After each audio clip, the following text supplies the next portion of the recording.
Hello बच्चों, क्या हाल चाल। बढ़िया एकदम। ओके, तो आज हम पढ़ेंगे self coefficient of self inductance for a long solenoid. एक लॉन्ग सोलेनाइड लेंगे, है ना। लॉन्ग सोलेनाइड कैसा रहता है, ये ऐसे है ना, ये ऐसे एक लॉन्ग सोलेनाइड लेंगे, है ना। और उस लॉन्ग सोलेनाइड का coefficient of self inductance L की वैल्यू निकालेंगे उसके लिए, ठीक है। लास्ट क्लास में हम पढ़ लिए थे कि सेल्फ इंडक्टेंस क्या होता है। सेल्फ इंडक्टेंस जल्दी से याद करवा देता हूं, ये है ना, ये अगर एक कॉइल है, इसमें मैं एक करंट, जिसको हम प्राइमरी करंट बोलते हैं, ये करंट अगर चेंजिंग करंट रहता है, वेरिएबल करंट रहता है, तो इस कॉइल में एक अलग से एक इंड्यूस्ड करंट डेवलपमेंट हो जाता है ना। इस फिनोमिना को हम सेल्फ इंडक्टेंस कहते हैं। और उसका जो इंड्यूस्ड करंट का डायरेक्शन किस पर डिपेंड करता है, इस प्राइमरी करंट पर। ये प्राइमरी करंट अगर इंक्रीजिंग करंट है ना, ये करंट इंक्रीज करते जाएगा, है ना। ये जो करंट है वो इंक्रीज करते जाएगा, तो उसके कारण जो इंड्यूस्ड करंट बनेगा उसका डायरेक्शन कैसा रहेगा, ऐसे रहेगा।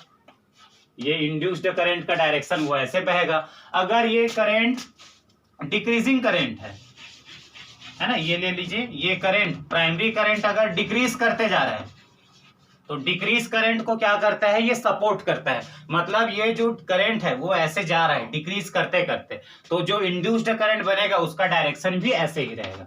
मतलब बढ़ते हुए करंट को घटा देता है और घटते हुए करंट को बढ़ा देता है ना। मरते हुए करंट को जिंदा कर देता है, ऐसा बोलो तो ठीक है। बढ़ते हुए करंट को घटाता है और डिक्रीज, है ना, जो करंट टाइम के साथ साथ कम हो रहा है ऐसे करंट को वो सपोर्ट करता है। कौन, इंड्यूस्ड करंट।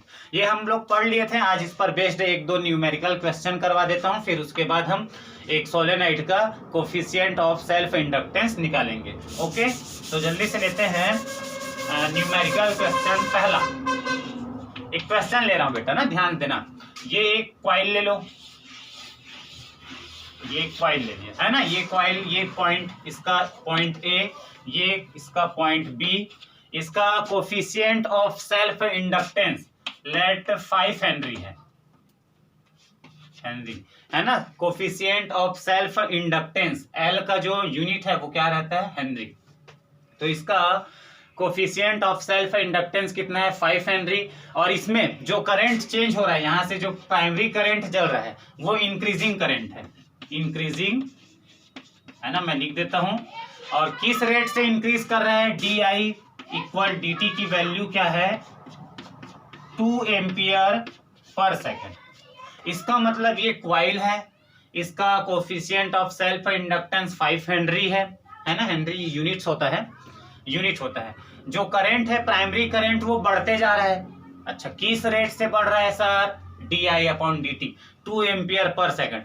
मतलब हर एक सेकेंड के बाद करंट की जो वैल्यू है वो 2 एम्पियर के रेट से क्या होती जा रही है, बढ़ते जा रही है ना। यहाँ पर देखो कुछ नहीं है, मतलब प्लस है, तो प्लस है तो समझना यहाँ पर जो करंट है वो बढ़ते जा रहा है। वैसे हमने लिख दिया इंक्रीजिंग करंट है।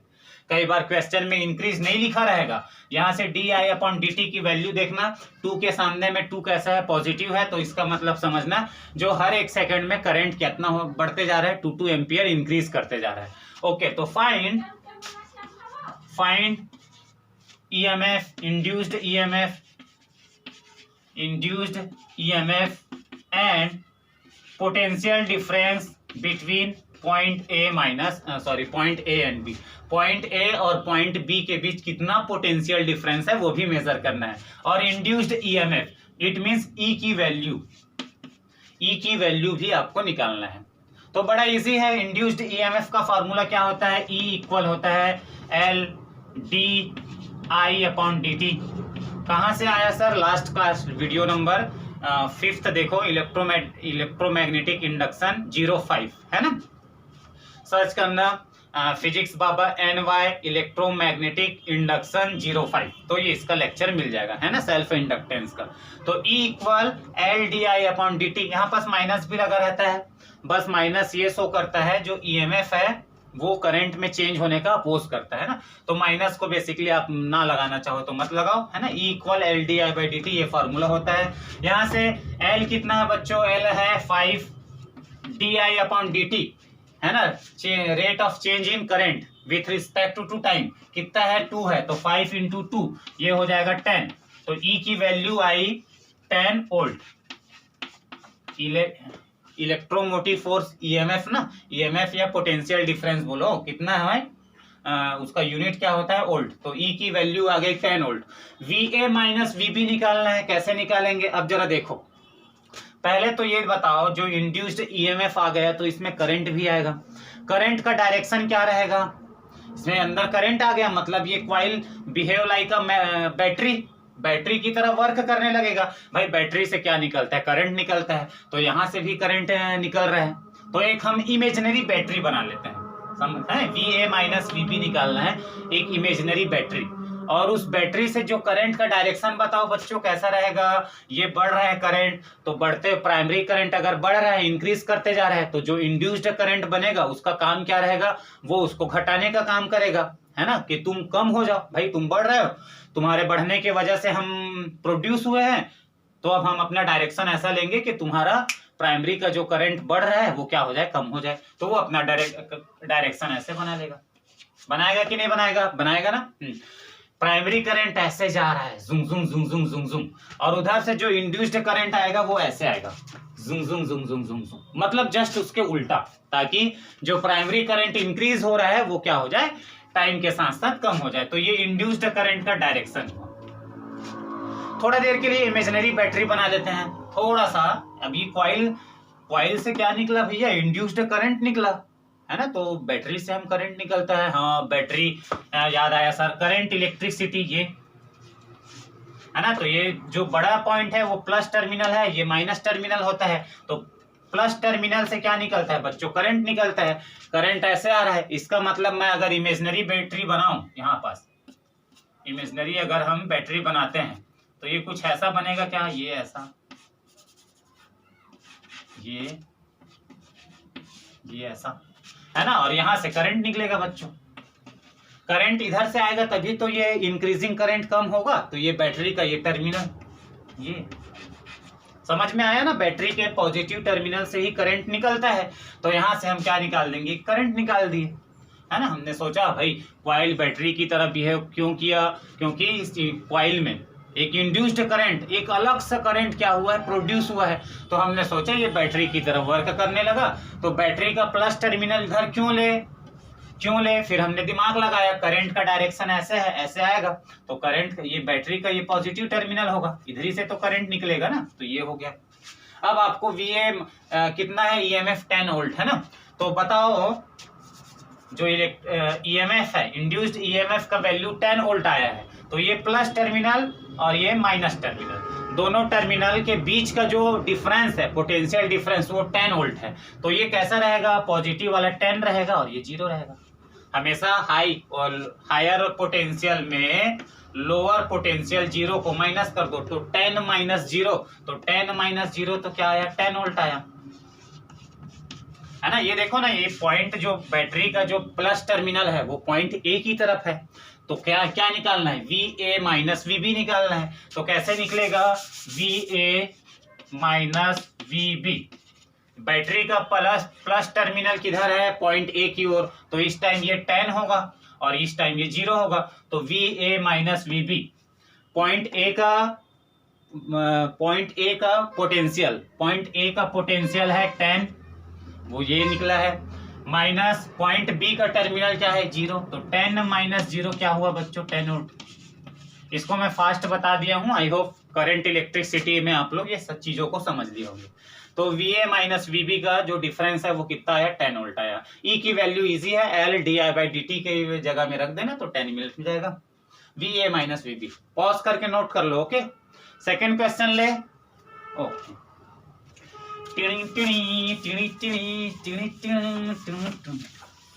तुझे ना देखूं तो चैन मुझे आता नहीं है। हाँ चलो वापस आओ जल्दी से।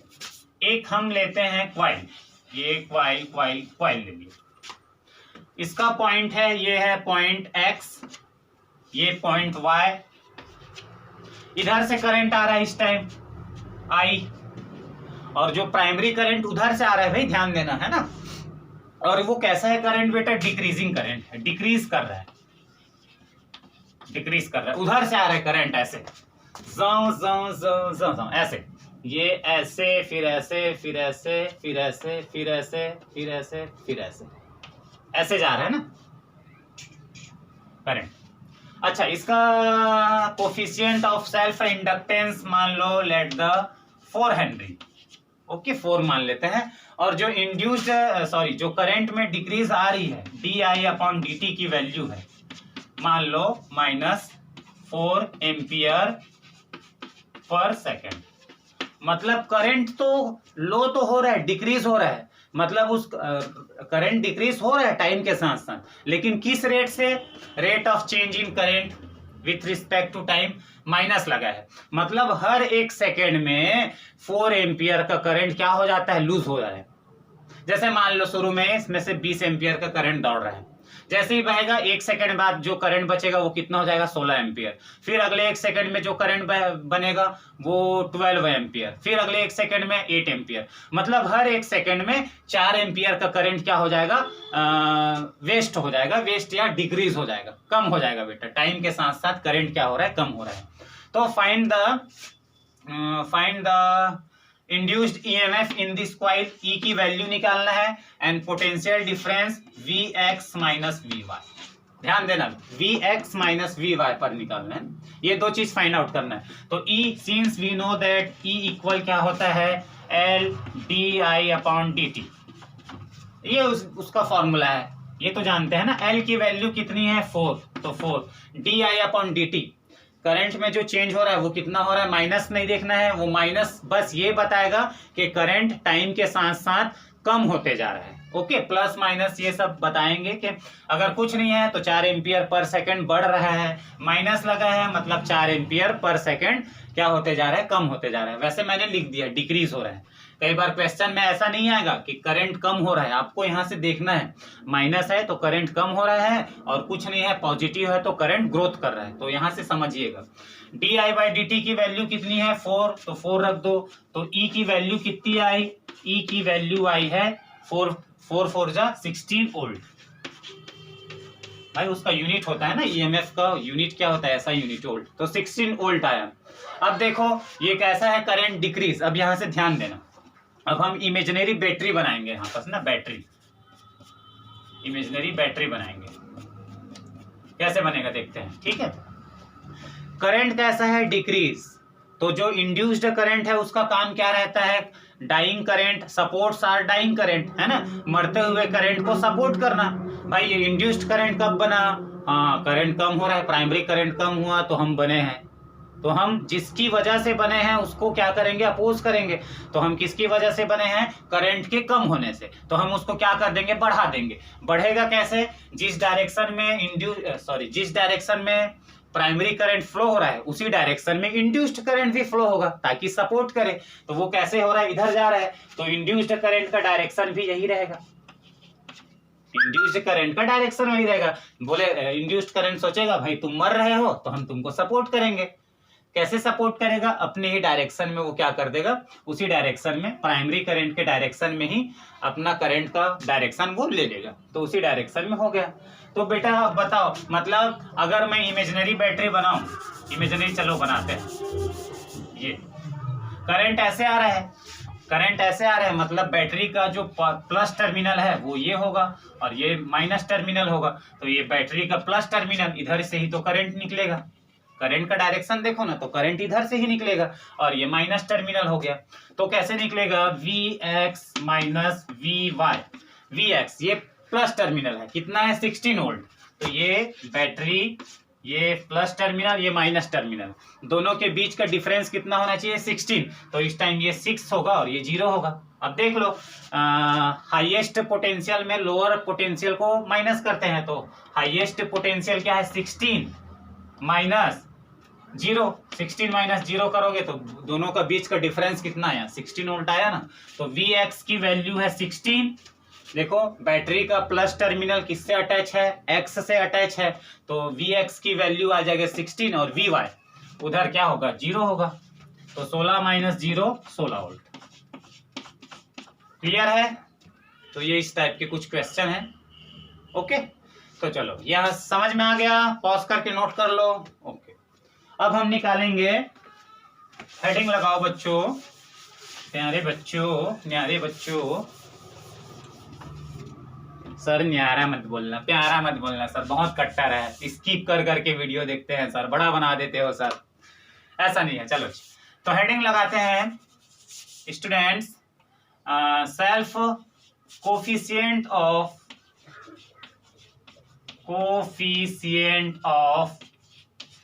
सेल्फ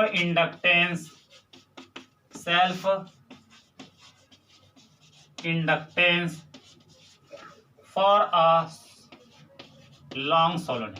कई बार बोर्ड एग्जाम में आ जाते हैं, एक लॉन्ग सोलेनोइड के लिए कोफिशिएंट ऑफ सेल्फ इंडक्टेंस मतलब एल की वैल्यू निकालो लॉन्ग सोलेनोइड।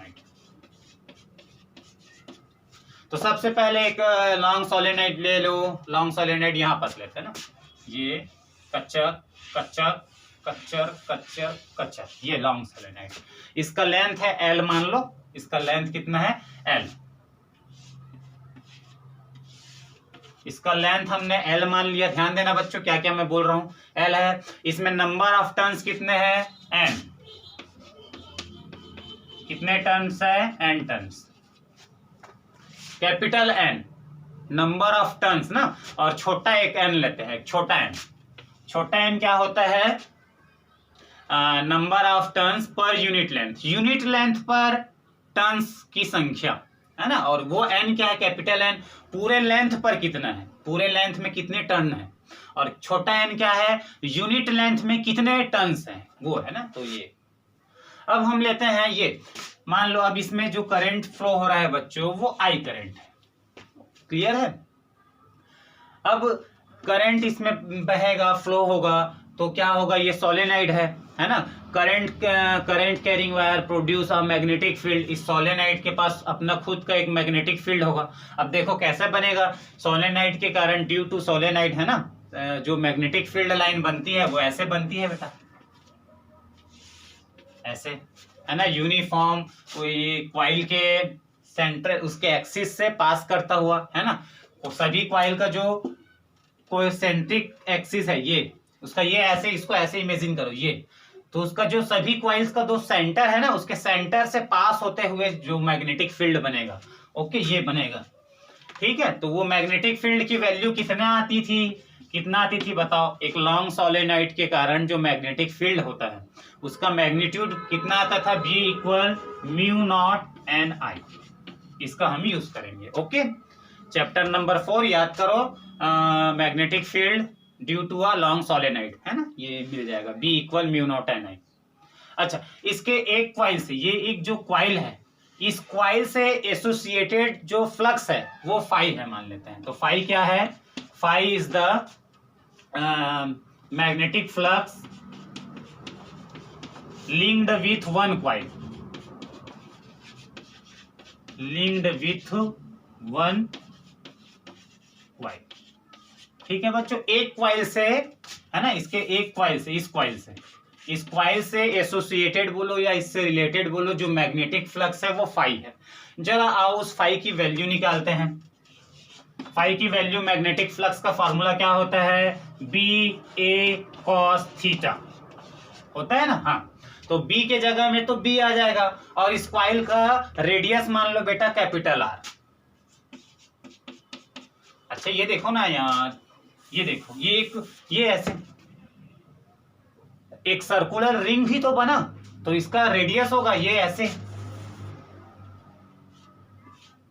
वो रेडियस है R है ना। ये कॉइल गोला गोला है, तो एक सर्कल रिंग है तो उसका कोई ना कोई रेडियस होगा, तो इसका रेडियस है मान लेते हैं R मान लेते हैं है ना। तो ये हो गया। अब यहां से वैल्यू रखें, थीटा क्या है, theta angle between magnetic field and area vector. तो मैग्नेटिक फील्ड कैसा है उधर, और ये रिंग, इस रिंग का एरिया वेक्टर भी किधर होगा, उधर ही तो होगा। ये रिंग है, ये रिंग, इसका एरिया वेक्टर क्या होगा, इसके प्लेन से परपेंडिकुलर एक लाइन ड्रॉ कर दो, ये ऐसे है ना, ये रिंग है ना, ये गोला सा एक रिंग, तो इसका एरिया वेक्टर भी उसी लाइन में है और मैग्नेटिक फील्ड भी उसी लाइन में है, तो दोनों एक ही लाइन में पैरेलल है, तो इनके बीच का जो एंगल होगा बच्चों वो 0 होगा।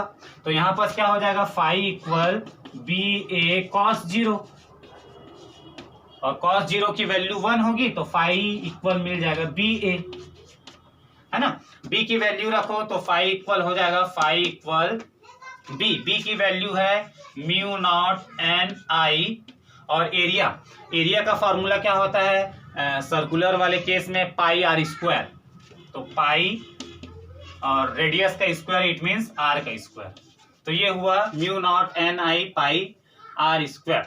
क्लियर है? ओके, ठीक है ना। अब यहां से स्मॉल एन की वैल्यू आओ जरा हम रखते हैं ना, स्मॉल एन की हम वैल्यू रखेंगे। अब देखो क्या होता है, स्मॉल एन क्या है, number of turns per unit length, मतलब यूनिट लेंथ पर कितने टर्न्स है, मतलब एन इक्वल ऐसे लिखेंगे क्या, कैपिटल एन डिवाइड एल,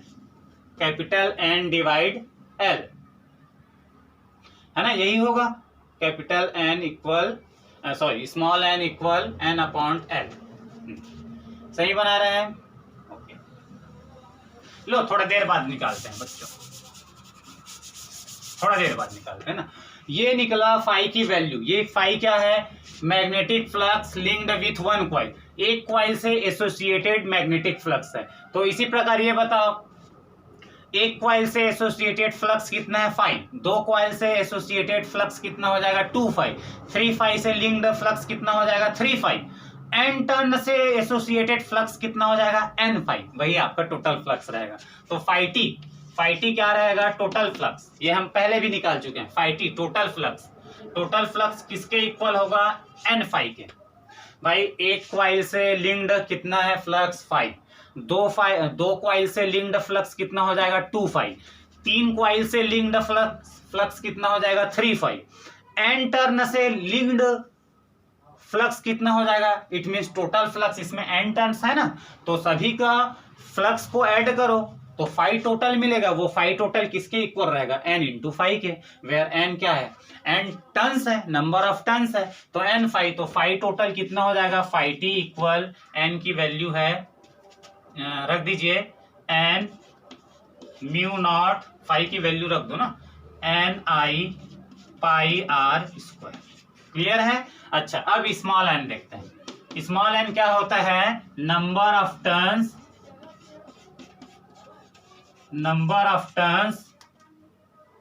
पर यूनिट लेंथ में कितने टर्न्स हैं, इट मींस ऐसे भी लिख सकते हो इसको, mathematical formula capital N divide L. भाई ये देखो, इसको अब शब्दों में कैसे बोलेंगे, वर्ड में, एल नीचे है मतलब number of turns per unit length पर कितने टर्न्स हैं, तो N equal N upon L, यहां से आ जाएगा ना। तो यहां से एन की वैल्यू मिलेगी, एन कैपिटल एन की वैल्यू मिलेगी N L, small N L. इस एन की वैल्यू को यहां रखो, है ना, यहां रखते हैं, इस एन की वैल्यू को यहां रख दो, तो ये हो जाएगा phi T total flux, N की वैल्यू एन एल है, तो N L into mu not N I pi are square, N square हो जाएगा, तो ये हो जाएगा एन स्क्वायर एल, ऐसे लिख लो, mu not N square L I pi are square, ये किसके इक्वल हुआ, फाई टी के इक्वल हुआ। क्लियर है? कैसे हुआ, स्मॉल एन क्या होता है, यूनिट लेंथ पर, है ना, हर एक सेंटीमीटर पर कितने टर्न्स है, एक सेंटीमीटर बोलो, एक मीटर बोलो, 1 सेंटीमीटर पर कितने टर्न्स है, तो क्या कर दो, टोटल टर्न्स को टोटल लेंथ से डिवाइड कर दो, तो आपको मिल जाएगा यूनिट लेंथ पर कितने टर्न्स है, तो एन की value N upon L, capital N की वैल्यू क्रॉस मल्टीप्लाई से एन एल हो जाएगा, एन की वैल्यू यहां रख दिया हूं, ठीक है। और फाई टू क्या है, टोटल फ्लक्स, एक फ्लक्स से कितना एक क्वाइल से कितना फ्लक्स, 5 फ्लक्स, 2 क्वाइल से 2 फ्लक्स। टोटल फ्लक्स निकालना है तो टोटल नंबर ऑफ टर्न्स को एक क्वाइल से लिंक्ड फ्लक्स से मल्टीप्लाई कर दो तो टोटल फ्लक्स मिल जाएगा। 5 की वैल्यू रख दी हम। क्लियर है? या 5t, ये निकलेगा इक्वेशन नंबर 1। ठीक है, अब पॉज करके बेटा नोट कर लेना एक साइड को। मैं चौक ले रहा हूं, डिंग डिंग डिंग, ये वाला साइड ना, ये वाला साइड को, या इसको मिटा देते हैं डायग्राम का। अभी शायद आई थिंक इसका जरूरत ना पड़े। ठीक है, अब एक चीज बताओ बच्चों, ये जानते हो सेल्फ इंडक्टेंस में हम पढ़े हैं जो फाई टोटल होता है वो किसके प्रोपोर्शनल होता है? प्राइमरी करंट के। करंट जितना ज्यादा सोलेनोइड में या कॉइल में जितना ज्यादा करंट फ्लो होगा उतना ही ज्यादा मैग्नेटिक फ्लक्स का वैल्यू बढ़ेगा। और सही भी है, करंट जितना ज्यादा मैग्नेटिक फील्ड लाइन उतना ज्यादा, तो जितना ज्यादा मैग्नेटिक फील्ड लाइन तो उस कॉइल से पास होने वाले मैग्नेटिक फील्ड लाइन बढ़ जाएगा, मतलब फ्लक्स बढ़ जाएगा। यहाँ से प्रोपोर्शनल का साइन हटता है तो क्या लगता है, यहाँ से लग जाएगा फाई टी इक्वल एल लगता है। एल क्या है आपका बेटा? Coefficient of self inductance L लग गया, और ये आई, तो ये दिस इज सेकंड इक्वेशन। इसका एक right left hand side equal है, मतलब ये साइड और ये साइड आपस में इक्वल होंगे, तो ये हो जाएगा। Now we should compare equation number 1 and 2। We get L I equal mu not N square L I pi are square. Clear है? फाई टी की वैल्यू, फाई टी की वैल्यू, टोटल फ्लक्स की value. Okay, यहां से I मर जाएगा, they will cancel each other. Then finally we get L equal mu not N square L pi are square. तो this is the final expression of coefficient of self induction for a long solenoid. एक लंबे solenoid के लिए L की value ये होती है। और मैंने लास्ट क्लास में, याद करो, मैंने बोला था coefficient of self inductance is do not depends on primary current और मैग्नेटिक फ्लक्स। वो क्वाइल में कितना करंट फ्लो हो रहा है उससे उसको मतलब नहीं है, उस क्वाइल से लिंक्ड फ्लक्स कितना है उससे भी मतलब नहीं है। L is depends only the shape and size of coil. देखो ना, एन क्या है भाई? नंबर ऑफ टर्न्स, कितना टर्न्स है। एल सोलेनाइड का लेंथ, उसका लेंथ कितना है। आर क्वाइल का जो रेडियस है, जो गोला गोला गोलू गोलू लेते हैं उसका रेडियस कितना है। मतलब शेप और साइज पर डिपेंड करता है ना भाई? अरे यार, करंट इलेक्ट्रिसिटी में ये पढ़े थे, क्या पढ़े थे? Potential resistance delta we upon tie, है ना, ये पढ़े थे। तो जो रेजिस्टेंस होता है वो क्या पोटेंशियल डिफरेंस और करंट, वायर में फ्लो होने वाले करंट पर डिपेंड करता है। नन्ना रेजिस्टेंस डिपेंड करता है कि उस वायर का लेंथ कितना है, इस पर डिपेंड करता था। कहाँ लिखे? R is depend rho L upon A. Rho क्या होता था? स्पेसिफिक रजिस्टिविटी होती थी, है ना। लेंथ और एरिया पर डिपेंड करता है। वायर का लेंथ जितना ज्यादा लंबा उतना ही ज्यादा उस वायर का रेजिस्टेंस रहेगा। वायर का जो क्रॉस सेक्शन एरिया है ना, क्रॉस सेक्शन, उसका जो मोटाई जितना ज्यादा कम रहेगा आर भी उतना ही ज्यादा रहेगा। ए जितना ज्यादा आर उतना ही कम रहेगा। दोनों एक दूसरे के रेसिप्रोकल रहते हैं। तो सेम है बेटा यहाँ पास भी। एल क्या होता है? L do not depends on linked flux and primary current, it is depend only the shape. उसका शेप कितना है, रिंग छोटा है कि बड़ा है। एल है ना, जो क्वाइल लिए हो, सोलेनोइड लिए हो, उसकी लंबाई जितना ज्यादा रहेगा एल उतना ज्यादा रहेगा। तो ये रहेगा। ओके, पॉज करके नोट कर लो। क्लियर है? अच्छा, कई किताबों में इसका एक और रूप रहता है बेटा। यहां से देखो, n की वैल्यू क्या लिख सकते हो? n upon tail. तो यहां अगर रख दोगे तो l इक्वल क्या हो जाएगा? Mu not n square. n square means capital N का स्क्वायर डिवाइड l का स्क्वायर। ये हो जाएगा l पाई आर स्क्वायर। तो यहां से l से l मर गया, तो ये हो जाएगा l equal mu not n square pi are square divide l।